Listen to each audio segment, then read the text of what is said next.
This one does, but it's only me.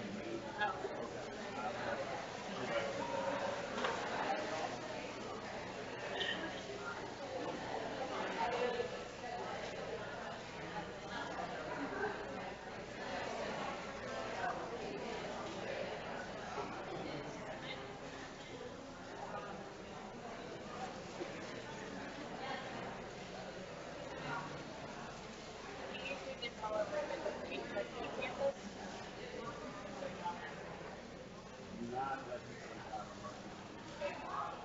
We used to have to go out there. We had a new boss and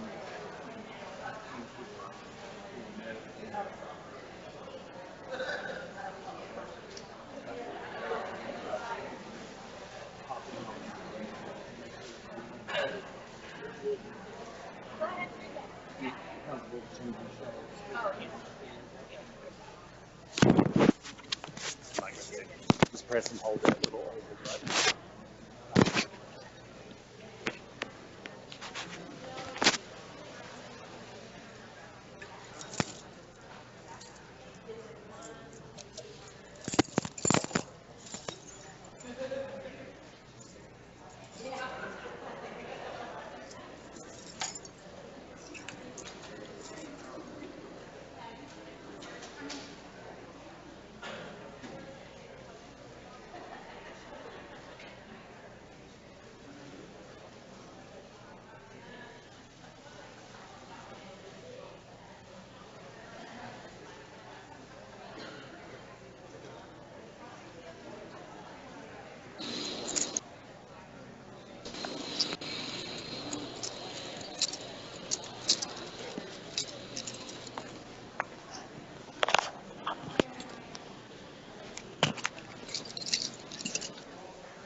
Yeah.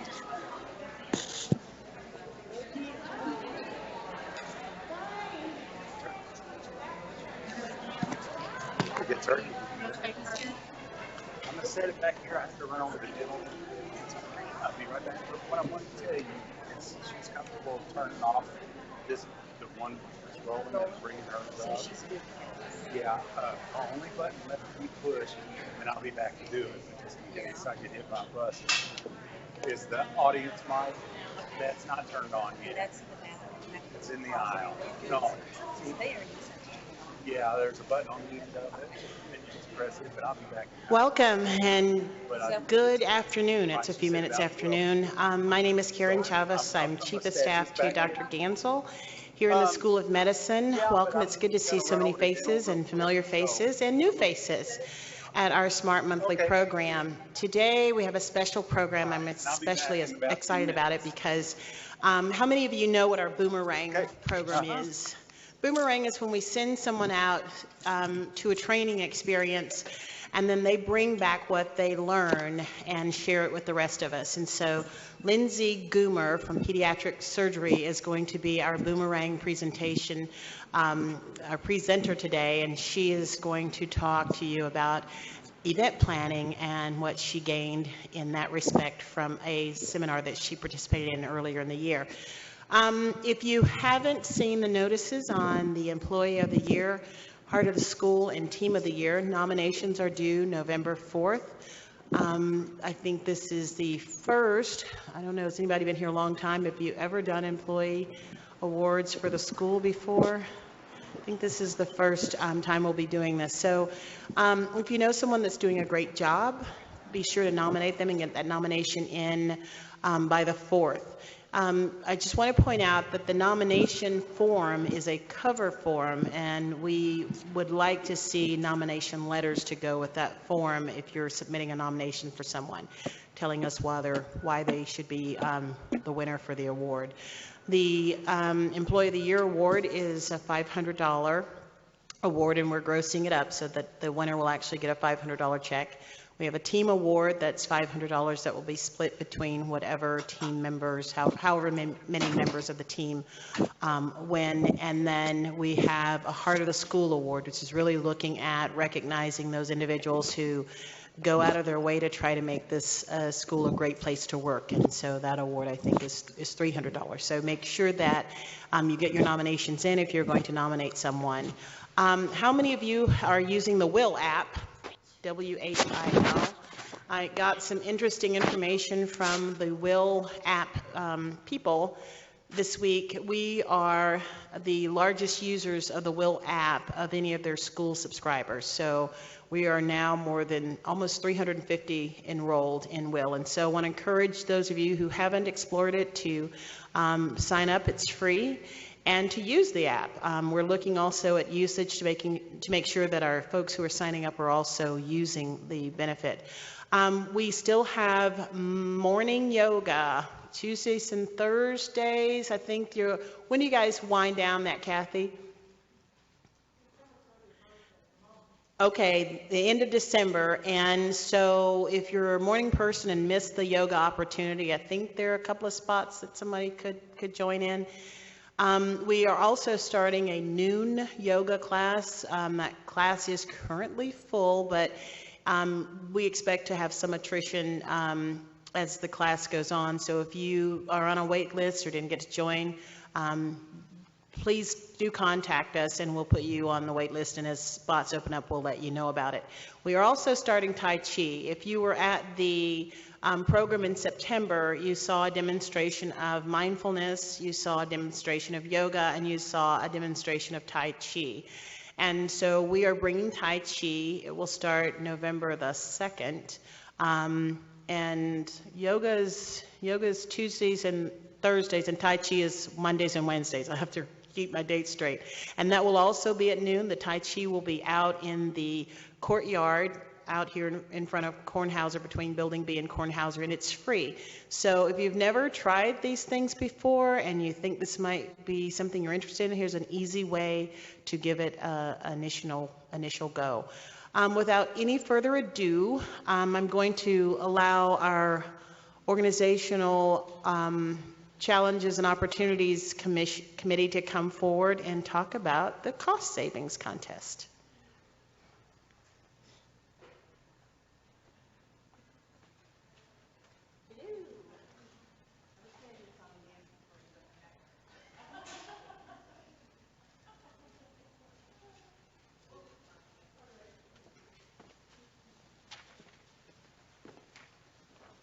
Good afternoon, everyone. My name is Jennifer Coffey. I'm one of the chairs of the Operational Challenges and Opportunities Committee. This is Cherie Bingham here as another chair of ours, as well as Jennifer Hall. And you may have gotten a flyer today. So if you think that you are a mean green saving machine, we want you to join our contest. We have the Ultimate Cost Saver Contest. So if you think that you have some ideas on how your office or your department could have some cost savings, we would encourage you to participate in our contest. The contest starts today, so start thinking of your ideas and pulling them together. All you have to do is email us and we will send you all the details on how to participate.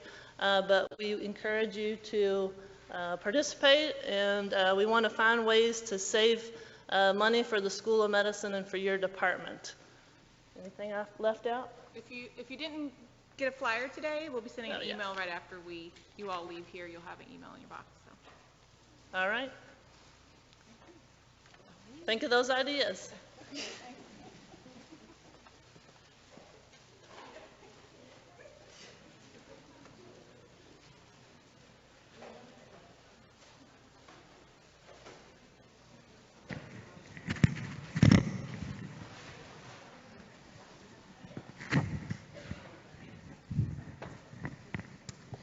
Good afternoon. Can everybody hear me okay?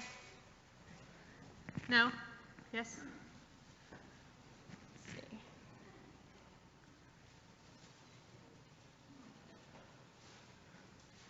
I'm Lindsay Goomer, and I'm with Pediatric Surgery. And I want to thank the SMART staff for sending me to the event planning program. It was a Fred Pryor seminar, and it was a one-day program that walked me through event planning. So that way I could bring it back to you all, and everybody here has probably planned an event, birthday party, dinners, interviews. So I thought it would be really helpful for me to bring that back to you all. So how many people have not planned an event? Don't see any hands. So it's something we can all relate to, and these are just some tips that will help you when you're planning.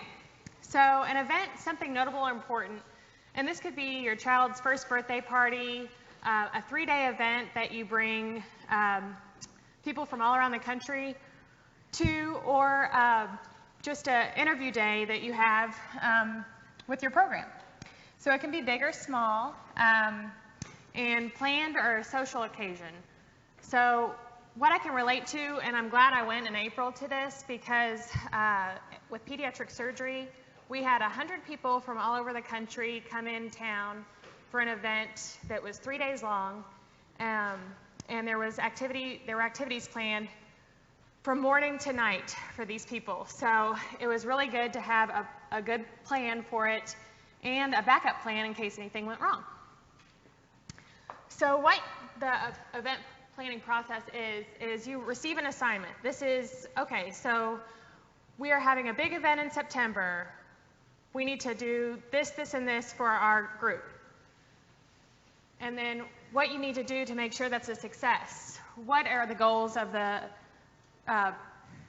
planning process? What do you have that you need to do to make sure this event goes smoothly? So there's a lot of things that you need to discuss. There's time, location, and budget are the 3 main foundation decisions that you need to make before you do anything else with your event. And then you build your master plan, you finalize your plans, and you launch your great event. And even though the event may be over, there's still things to do after the event finishes.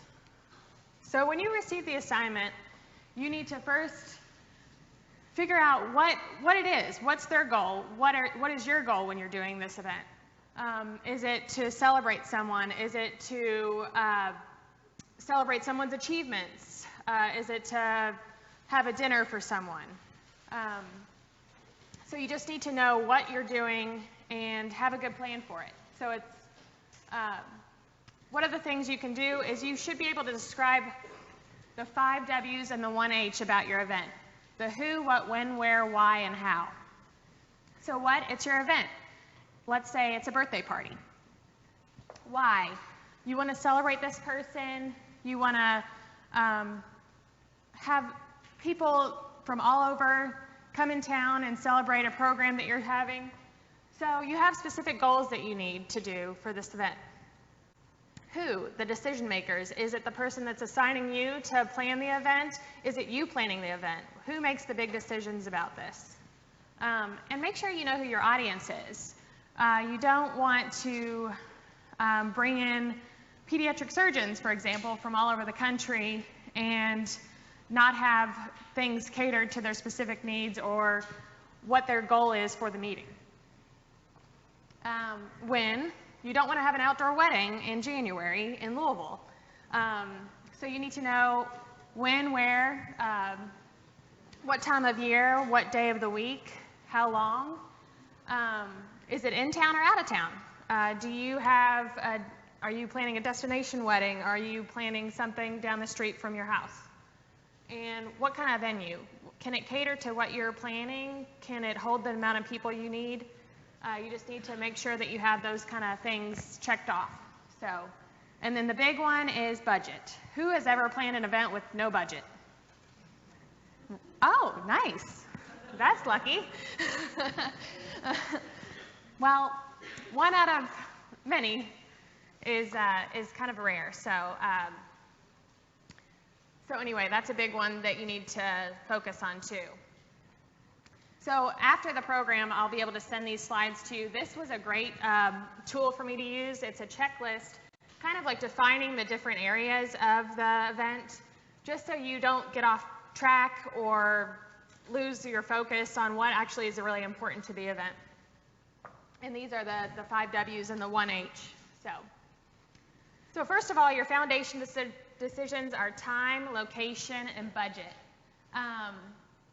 And these are huge. These are the things you need to know when you're planning the event.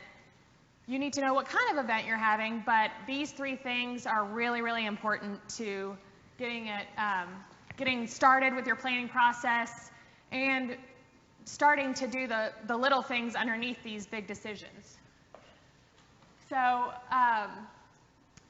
the major steps after the time, location, budget, you do major categories under those 3 things. So you can identify the major tasks that need to go with this and break those down into minor tasks. A lot of the times we see a lot of minor tasks planned, and that's where the stress comes in, is you feel like you have 100 things to do when really you could break these down, put these in categories and focus on the major categories instead of the 100 little things you need to do.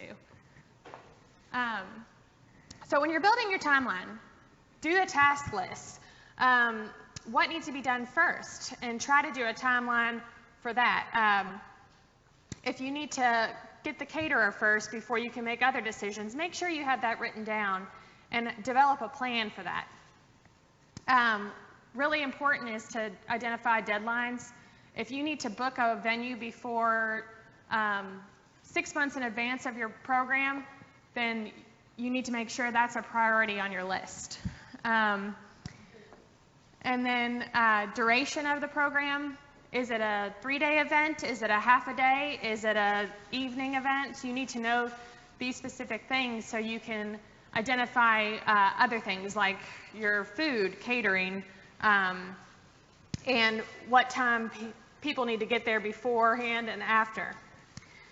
A really important thing that I learned from this program was to create a schedule backwards from the event. So say 1 week before, I need to finalize details with the hotel. 2 months before, I need to sign the contracts for the caterer. And it just really helped because these are things you can mark on your calendar, make sure that you know there's a deadline for them and that they're done, that they are done. So the big one that I encountered was the budget. A lot of things go into a budget. When you have a task list that we've developed, you need to make sure you know estimated costs for these. When you're having vendors and you're working with hotels, make sure you read the contracts carefully. One thing I encountered when we did our program in September was the hotel that we worked with adds 5% for any incidentals, and that's something that you pay in advance. So it was a little bit of a surprise when you have your budget planned and there's 5% added to a large group.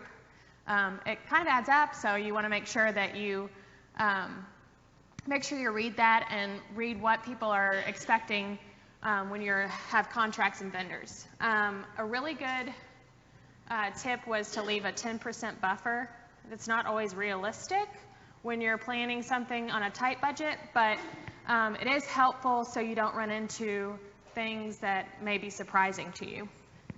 Also, really important is tips, labor charges, service fees, overtime. There are some people that charge per 30 minutes if you're using a tour bus or stay over at event time. They charge for 30 minutes to an hour, and you need to make sure that either your timeline is set or that you have that ability to budget that in. So the hugest thing I found was helpful was creating an event binder. So this had tabs for all categories, contracts, point of contacts. You want to have a contact person for every single thing you have in your event binder. Room layouts, how will it be set up? For example, we had some speakers that were in an auditorium like this. Now, you want to make sure that when you're booking a room at a location that you've never been to before, that this is an appropriate venue for your speakers or your presentations. Menus. You don't want to serve filet at lunch. You don't want to have boxed lunch at dinner. So you want to make sure that you have a plan for each thing and it's appropriate for what you want to do for your group.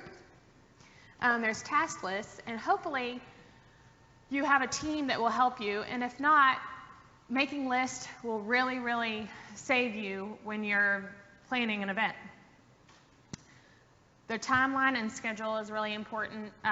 If you have something planned from 8 a.m. to 9 a.m., 9 to 10, it makes it easier to know where you're supposed to be during the day and at that particular time so you don't fall behind or fall short. An agenda is similar to schedule and timeline. And know what you need to have the people knowing what they're expecting. Are they just showing up? It's nice to have an agenda so they can know what they are looking forward to and when they can take breaks and all that stuff.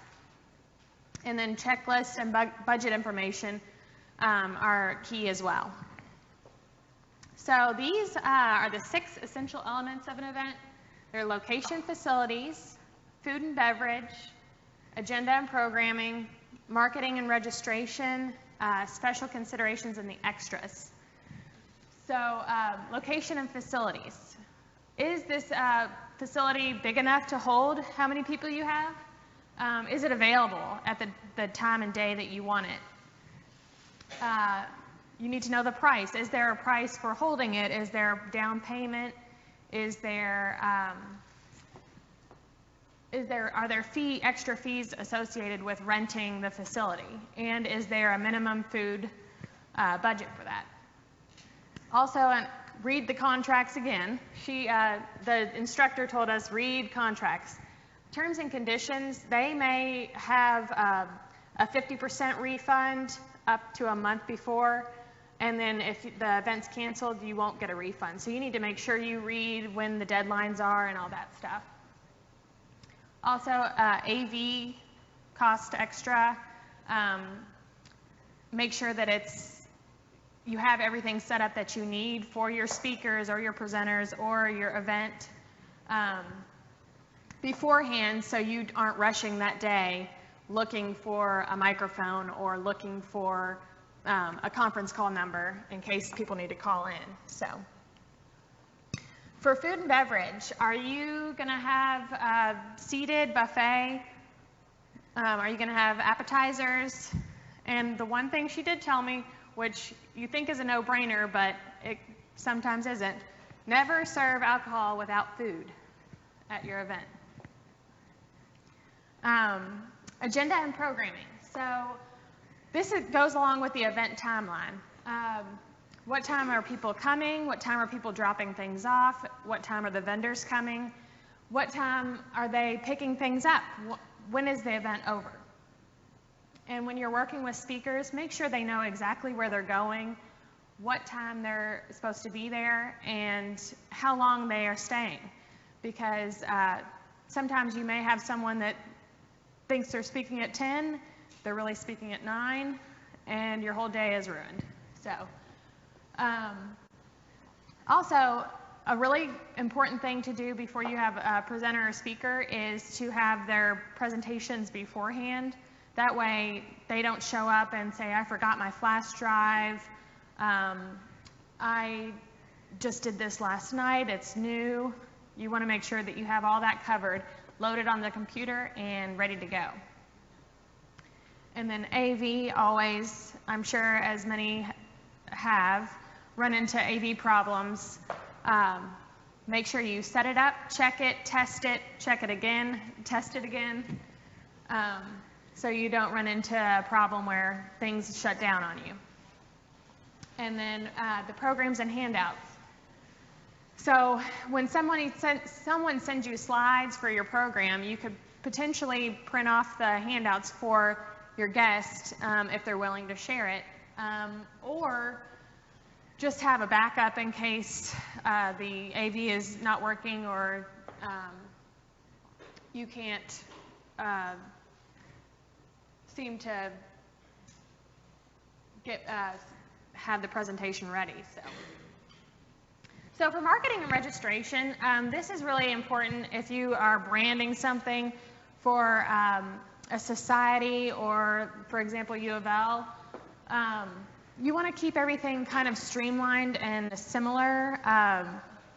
When you send out save the date or notices, you want to make sure that everything you send after that is the same style, same font. It kind of keeps people on the same page as far as recognizing what the event is, making sure that they identify, okay, so this is the event on October 26th, and I recognize this, all the notices have been the same, all the information has been sent out by the same person, and it's just easier that way to keep everybody organized as well as yourself. So it's really important to remind people location, save the date, make sure it's on their calendar if you can send calendar invites, and then on a bigger scale, advertisements or press releases for events that you need to send out way beforehand. And then registration. This one's important because when people register for things, you want to make sure that there's a deadline for registration, a deadline for refunds if you give them, and what happens if someone no-shows or cancels. And these are things you could have a backup plan to, or an alternative to for a presentation or something like that. Some of the special considerations and the extras, in some cases you may need security.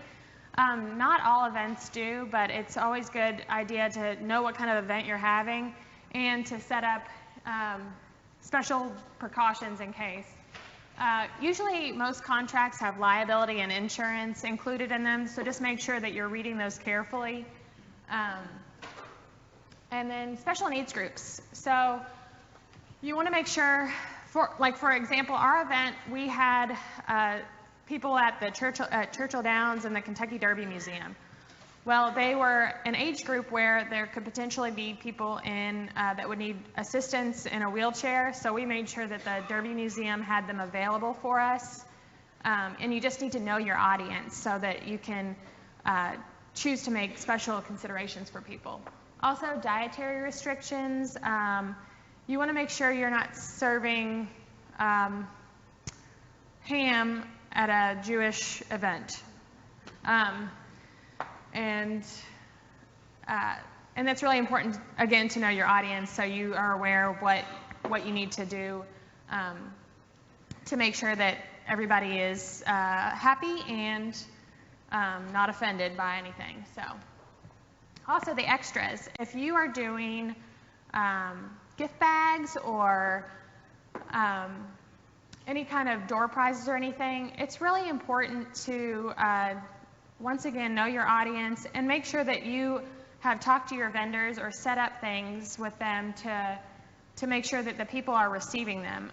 For example, we had an event that there were people staying at the Seelbach downtown, and we were able to drop off the bags to the concierge, and they were able to put them in their rooms. So it was nice for us. They had the agenda in them and everything like that, so people knew where to be. And they got a little treat in their bag too. So what you need to do for managing the event is make sure that you're using reliable vendors. Usually word of mouth is really good. And at U of L, you can ask, has somebody used this person before? Are they good? What was your experience with them? And usually, if there's a good experience, they have a plan. They have a way of doing things that is uniform and would probably work the same for your event. Make sure you check for hidden fees. Ask if there are any hidden fees for things. For example, our bags that we put in the rooms were $3 a bag to put in the room. So you need to make sure that you are asking, is there something, a cost associated with doing extra things for people? Also, you can negotiate with people. Say, a vendor comes and you say, well, this is a large group. Can you cut me a deal for having this many people? And a lot of times vendors can work with you on that. And then also shop around. You never know if a local place that you love to go eat may have awesome catering and do a great job. So you just want to try to figure out if you want to use them. And then contracts, of course. I feel like I'm a broken record with this, but you read the contract and make sure you get everything in writing, because if they have it signed on their end and you have it signed on your end, it's pretty much set in stone, and they can use those kind of things against you if you're planning something and something goes wrong that you need to be changed. And then communicate with your team. Whoever has given you the assignment to plan the event, or if you're working with a team planning the event, make sure you all have clear and specific guidelines for each other, like who's doing what, communicate, copy each other on the emails, and that's really important to do. Get deadlines, follow-ups, make sure that you know when things are due, and that will be a lifesaver for you. And then I love my Outlook calendar. It pops up and tells me, check with vendor A for the catering. When you use that, it lets you know, and you can follow up and make sure you're doing the right thing by contacting them. And then don't assume anything. Make sure that if you're running the event, make sure your team knows what they do, when to do it, and don't assume they know how to do it and do it the way you want it to be done. And then communicating with your team. Once again, writing responsibilities out, confirm and reconfirm, call your vendor over and over again. You'll be best friends with the hotel vendor before you end your event, or your caterer. And then have a list of contacts, like in your binder, and share it with your team so they know in case you're out and somebody calls and says, we need to add something to the food list, your team member can call and do that too. So it's just, communication is key. Make sure that you are talking to each other, copying each other on emails, and you should be good if you have a strong team. As always, events are stressful, and they don't have to be always. But you can see where it would be stressful, things not happening the way you want, the timeline going wrong. So these things always create worry. Well, you can have a plan B saying, what if this happens?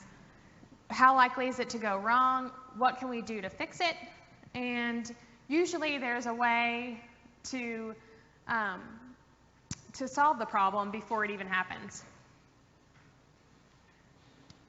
And when you are putting on your event, the day of can be very stressful, but if you have your binder, your plans, your timeline, and you're anticipating any issues, you should be pretty good to go. And with your contacts and your vendors, you all can work together to solve any issues that come through.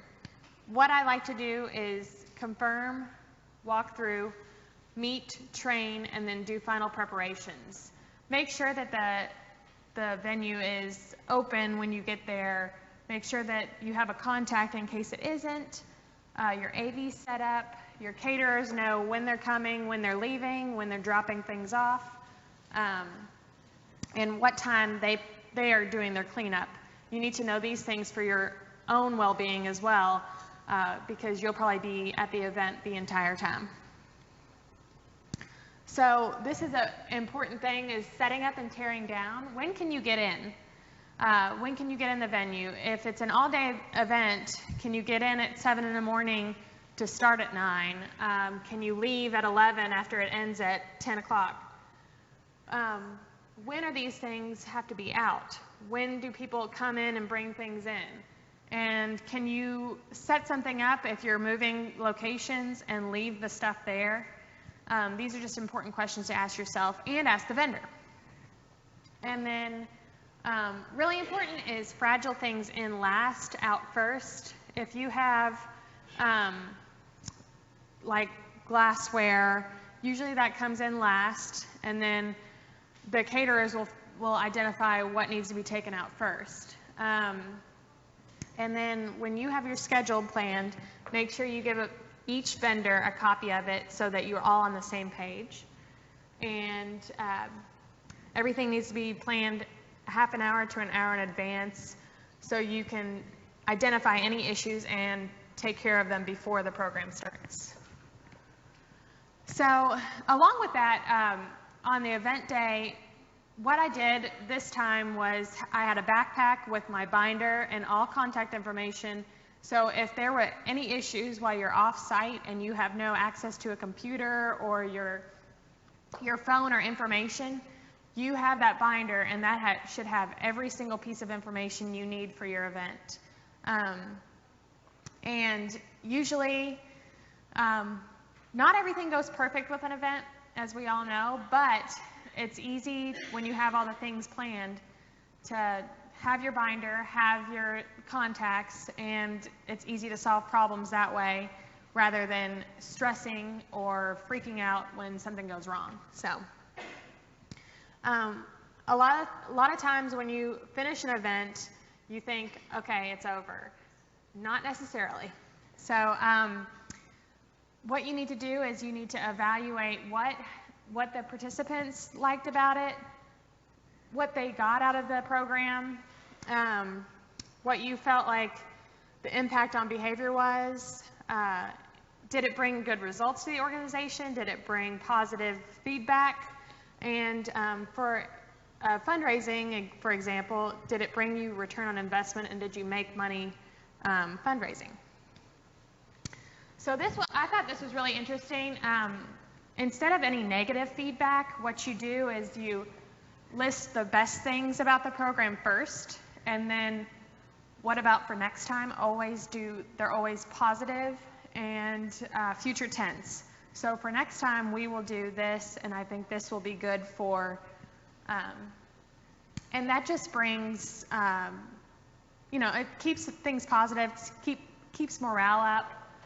And then don't forget to, if you liked what you did, archive it, use it next time, use it on other events, and then close out your finances, pay your bills, and thank everyone who's on your team that made it a success. It's really important to give recognition to those who worked really hard with you on the event. And overall, make it known that it was a really successful thing, and you can do it again, and you know what to do next time differently. So, so you don't have the stress that you think is associated with an event. So, do you all have any questions? That's all, yeah.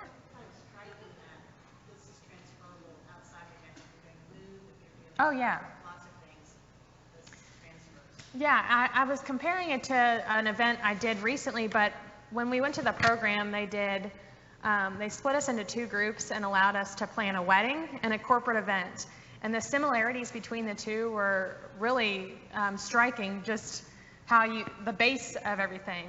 It can be a child's first birthday party to a corporate event. So it was really neat. Well, thank you all very much.